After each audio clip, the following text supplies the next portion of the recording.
All right, guys, welcome back to episode 3 of the Philadelphia Real Estate Coaching Podcast. And we have a very special guest today.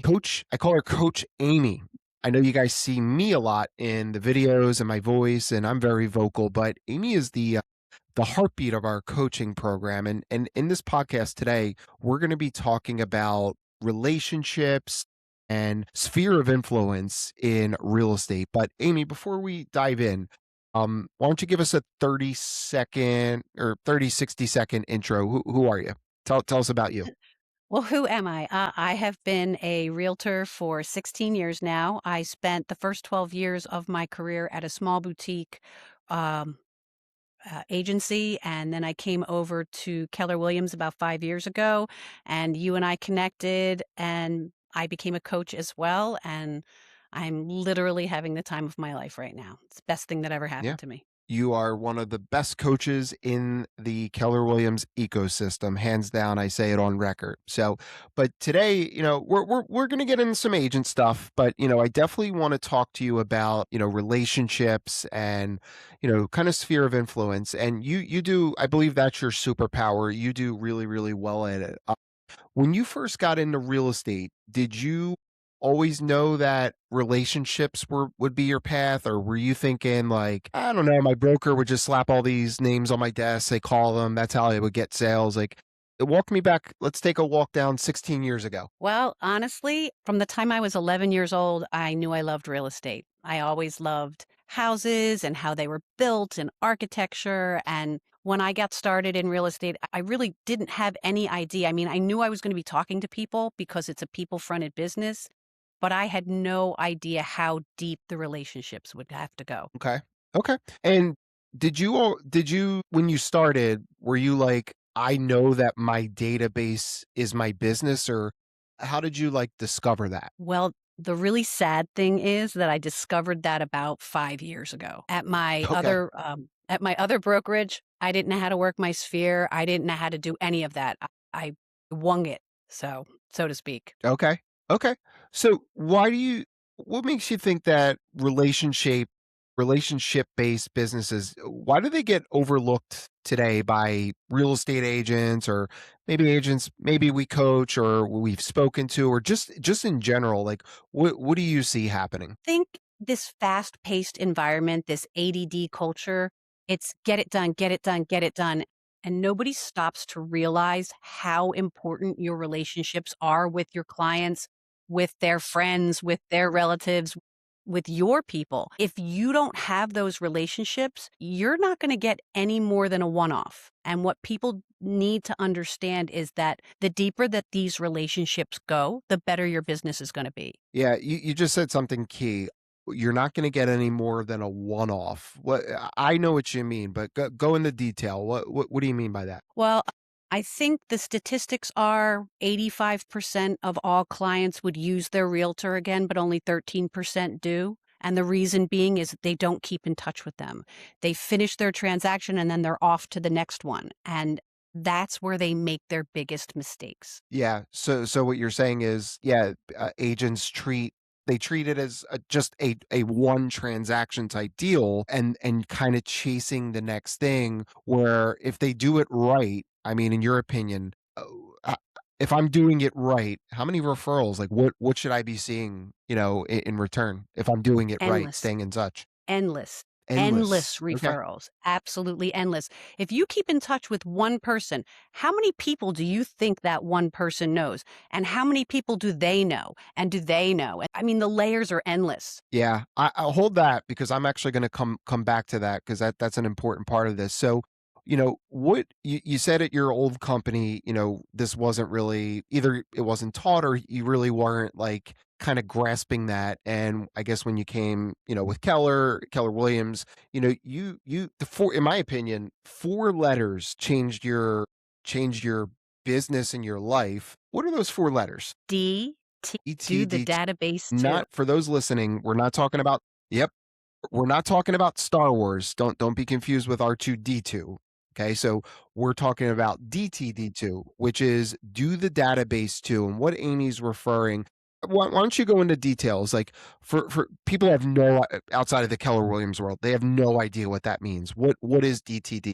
DTD2 is a way to break down your database into small, palatable chunks, I guess you could call it.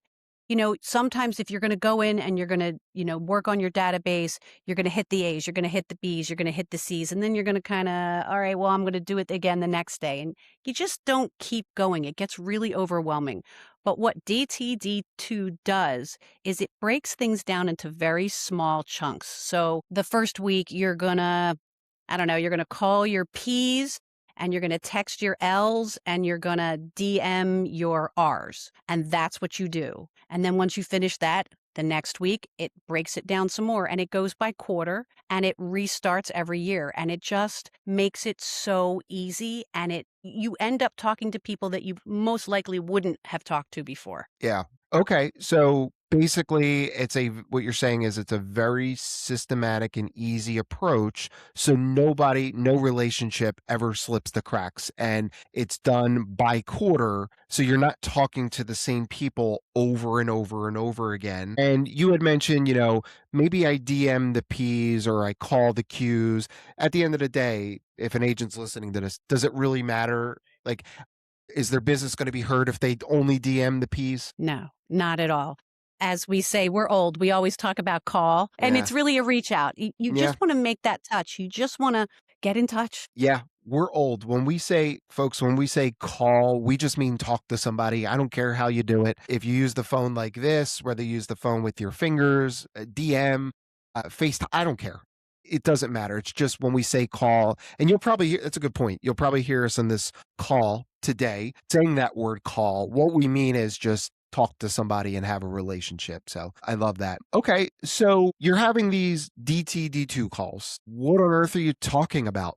Like, what do you say to somebody? Everything and anything. It's just like a regular conversation. Sometimes we'll use the Ford model. If you don't know what to talk to, you can use its family, occupation, relationships, and dreams. So, or recreation. But you could talk about anything. You just want to keep yourself top of mind. You just want to be the person that when they're at a party and they're talking to a friend and a friend says to them, oh, man, I am so looking to downsize. My house is way too big. They say to them, I know this really great agent, my friend Amy. She's an awesome agent. Let me give you her contact info. And that's what you want to be. When you're calling your sphere, it's not necessarily direct leads. If it happens, it's great, but they lead to leads. Yeah, great point. And I actually want to stop there and elaborate on that for a second. So I think many real estate agents won't do it for a couple fears. One of the fear of being salesy, or I don't want them to think I'm desperate or I'm begging or I'm being pushy for something. When how do you get out of that mindset? Like, I'm not this pushy salesperson. I'm not begging for business. Like, what's your mindset like, or what approach do you take when you're doing this? Well, if you don't want to be salesy on the phone, don't be salesy on the phone. You're calling people, you're talking to them. And what's the question? You say, "Hey, how's your job? How you doing?" What are they going to do in return? Well, they're going to ask you too, and you're going to say, "Oh, real estate's great. Why you looking?" Or "Why you have somebody who's looking?" You can ease into that conversation without going, "Hey, do you have somebody that I can sell real estate to? Do you want to sell real estate? What's going on?" That's a scary thing. Don't do that. Yeah. Yeah, absolutely. If you don't want to be salesy, then don't be salesy. Don't be pushy. I'm still trying to figure out what pushy even means. I've been coaching for almost 6 years now, real estate. I still don't even know what that means. Is that like when you're pushing somebody against the wall? I don't know. Or off a cliff. Is that off a class? I don't know.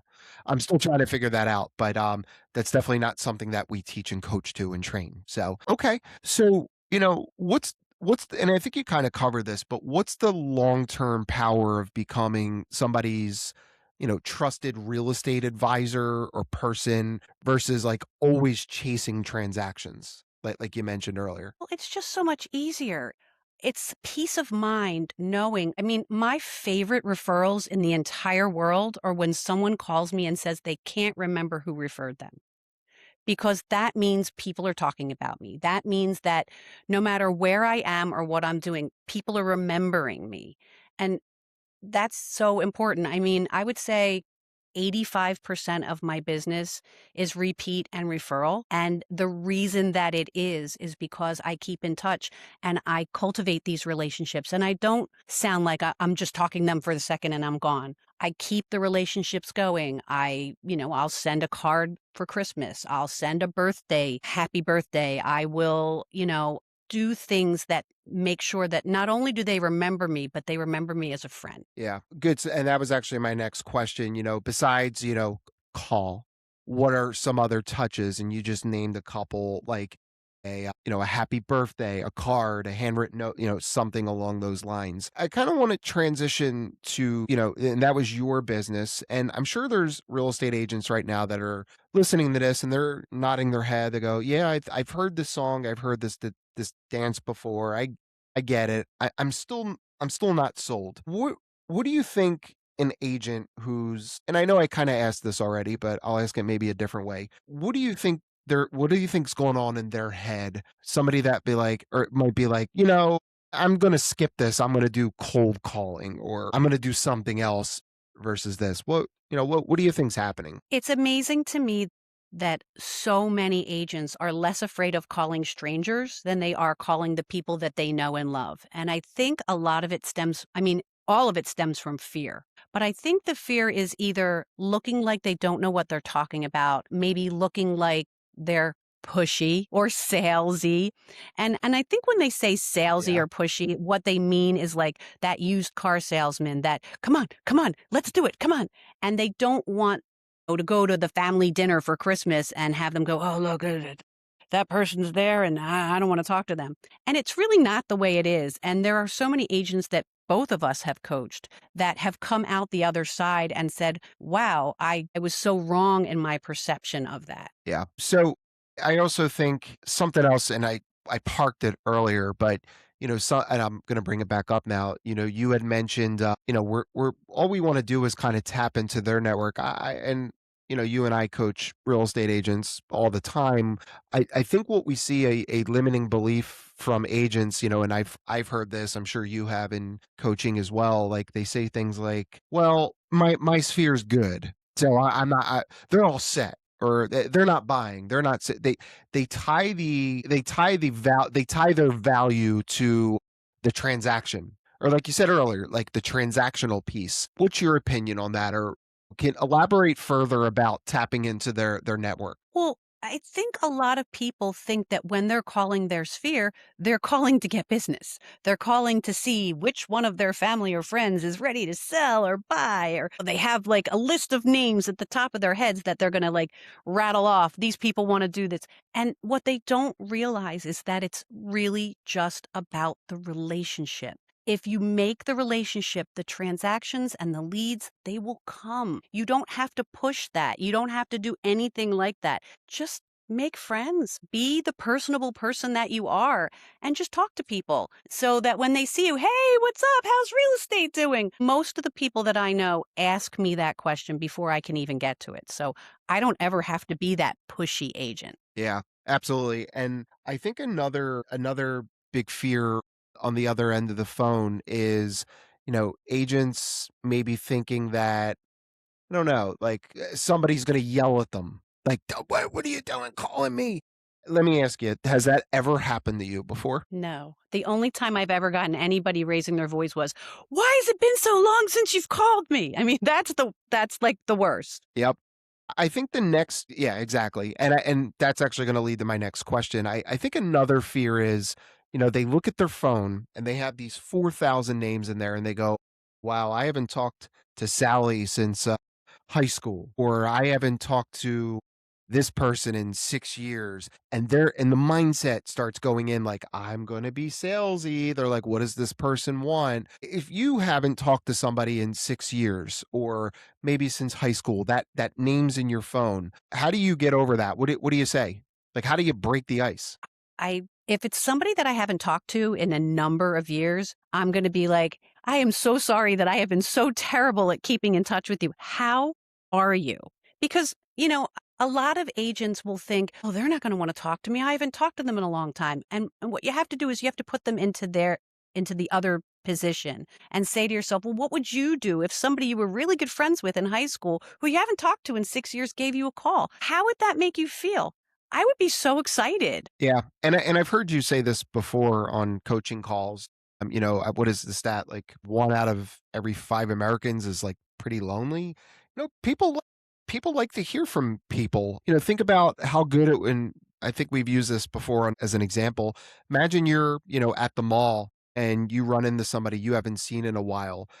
How good does it feel to, like, reconnect with that person? That's all we're doing here. Our job as real estate agents is to help people, and it's beyond the transaction. Like, we can offer so much more value. Just being there is a simple, if you have any real estate questions, we want to be that go-to person. If you need a vendor, I have connections, please call me. I will help you. We offer free real estate school. There's so many wealth building. There's so many different avenues that we can offer besides just, you want to buy or sell a house. In fact, I think that's one of the weirdest things, don't you? Yeah, no, Hi, do you want to buy or sell a house?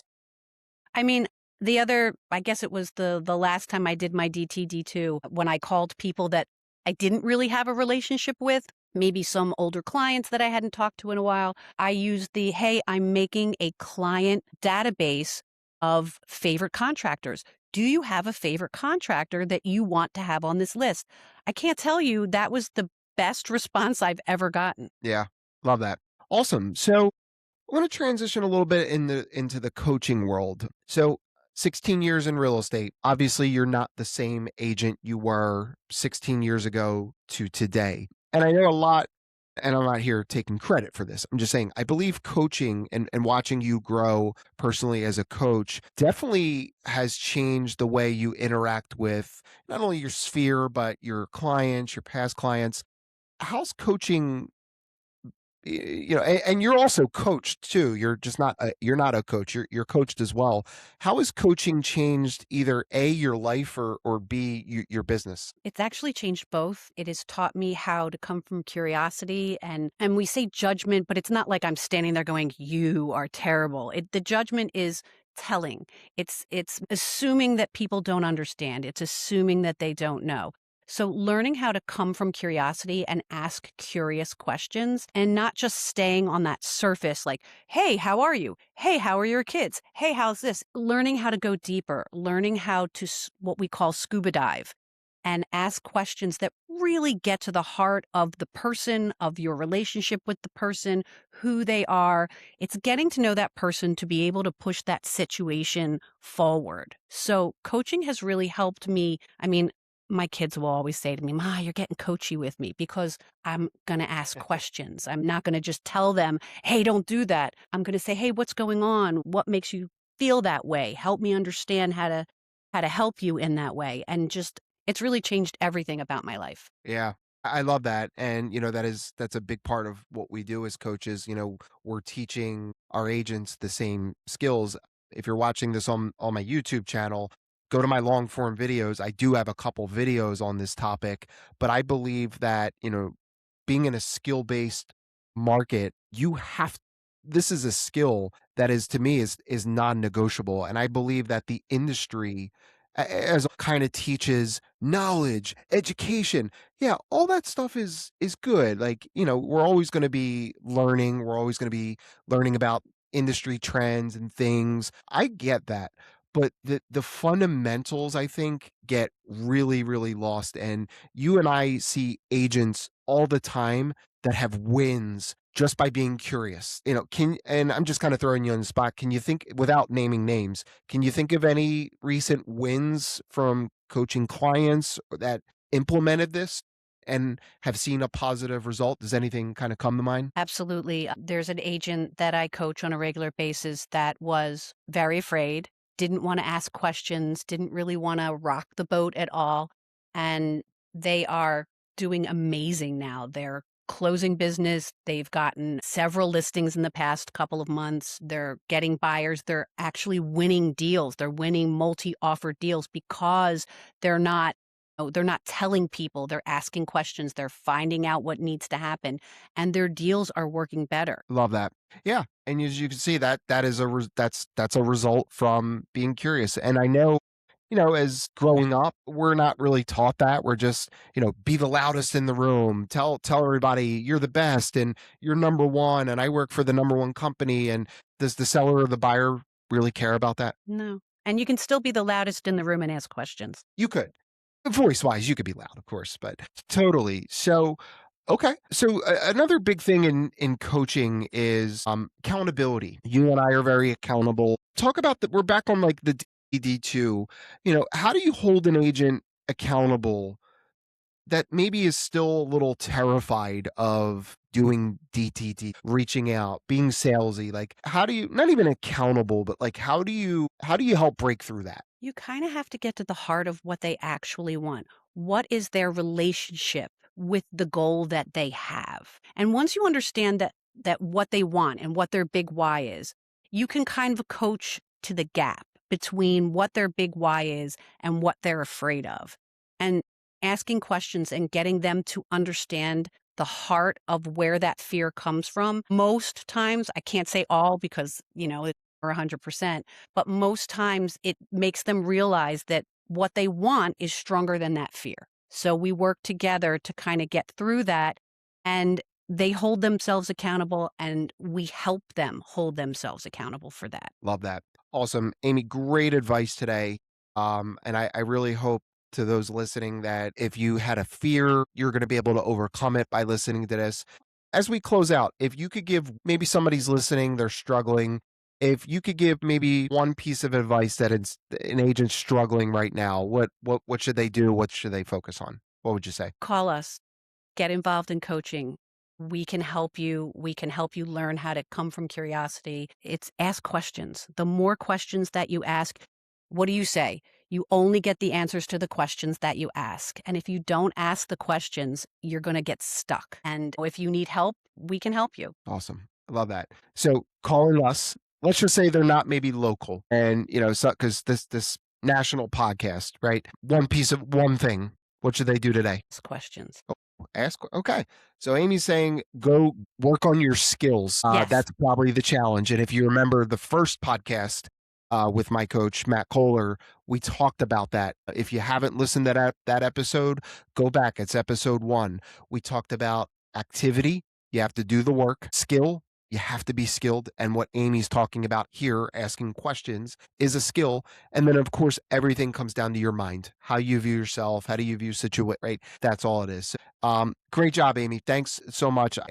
Thanks. We'll Thank have you you. back on for obviously another episode. Appreciate it. Guys, thanks for listening to the Philadelphia Real Estate Coaching Podcast. Stay tuned for the next episode. See you later.